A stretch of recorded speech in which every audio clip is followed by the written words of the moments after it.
대법원 2024년 8월 23일 선고 2023도 1924 판결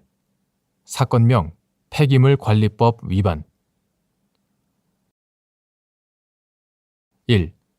죄형 법정 주의에 따른 형벌법규의 해석 원칙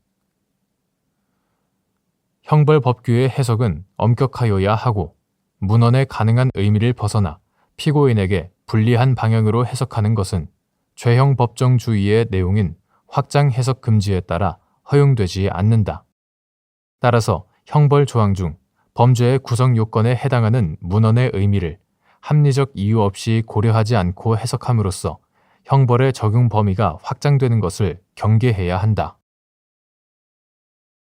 2. 폐기물 관리 법령상 폐기물 중간 재활용업 허가를 받은 자가 수집, 운반 차량을 보유한 경우 수집, 운반 차량의 이용 한도 내에서 자신의 처리 대상 폐기물을 스스로 운반할 수 있는지 여부, 적극 및 이때 폐기물을 스스로 운반하지 않고 영업 대상 폐기물에 관한 폐기물 수집, 운반업 허가를 받은 자에게 폐기물 전부 또는 일부에 관한 업무를 위탁하여 처리할 수 있는지 여부, 한정 적극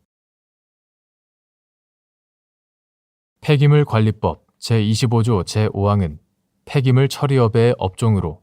폐기물 수집, 운반업 제1호, 폐기물 중간 재활용업 제5호,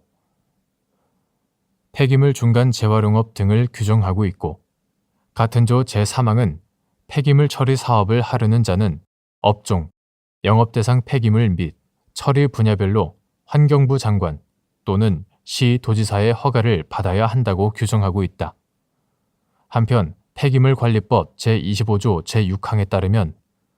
폐기물 중간 재활용업 허가를 받은 자는 별도의 폐기물 수집, 운반업의 허가를 받지 아니하고 그 처리 대상 폐기물을 스스로 수집, 운반할 수 있다. 폐기물관리법 제25조 제3항,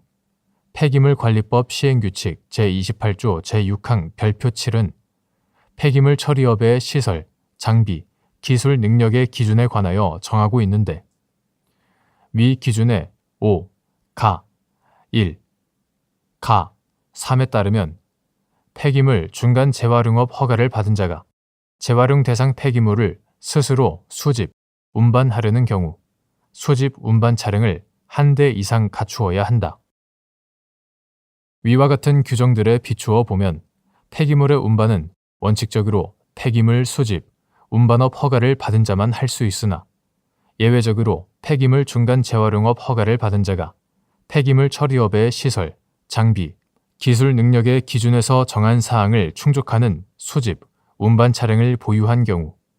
그 수집, 운반 차량의 이용 한도 내에서 자신의 처리 대상 폐기물을 스스로 운반한 것이 허용된다고 볼 수 있다. 따라서 폐기물 중간 재활용업 허가를 받은 자가 수집, 운반 차량을 보유한 경우에는 그 수집, 운반 차량의 이용 한도 내에서 자신의 처리 대상 폐기물을 스스로 운반할 수 있지만 폐기물 관리 법령에 폐기물의 수집, 운반에 관한 위탁을 금지하는 규정이 없는 이상 그 폐기물을 스스로 운반하지 않고 영업 대상 폐기물에 관한 폐기물 수집, 운반업 허가를 받은 자에게 그 폐기물 전부 또는 일부에 관한 업무를 위탁하여 처리할 수도 있다고 봄이 타당하다. 3. 폐기물관리법 제25조 제11항 같은 법 시행규칙 제29조 제1항 제3호 라목에서 운반 차량의 증차의 경우 폐기물 처리업자가 변경 허가를 받도록 규정한 취지. 폐기물의 수집, 운반업 허가를 받은 자에게 폐기물의 운반을 위탁하는 경우 위탁자에게도 관할관청에 변경 허가를 받을 것이 요구되는지 여부. 소극 폐기물관리법 제25조 제11항 폐기물관리법 시행규칙 제29조 제1항 제3호 라목에서 운반 차량의 증차의 경우 폐기물 처리업자가 변경 허가를 받도록 규정하고 있는 취지는 관할관청이 해당 수집, 운반 차량이 폐기물 수집, 운반의 기준을 충족하는 구조를 갖추고 있는지 등을 확인하려는 데에 있다. 폐기물의 수집, 운반업 허가를 받은 자에게 폐기물의 운반을 위탁하는 경우에는 그 소유의 수집, 운반 차량은 법령에서 요구하는 기준을 충족하는 구조 등을 갖추고 있을 것이므로 위탁자에게 관할관청에 변경 허가를 받을 것을 요구할 필요는 없어 보인다.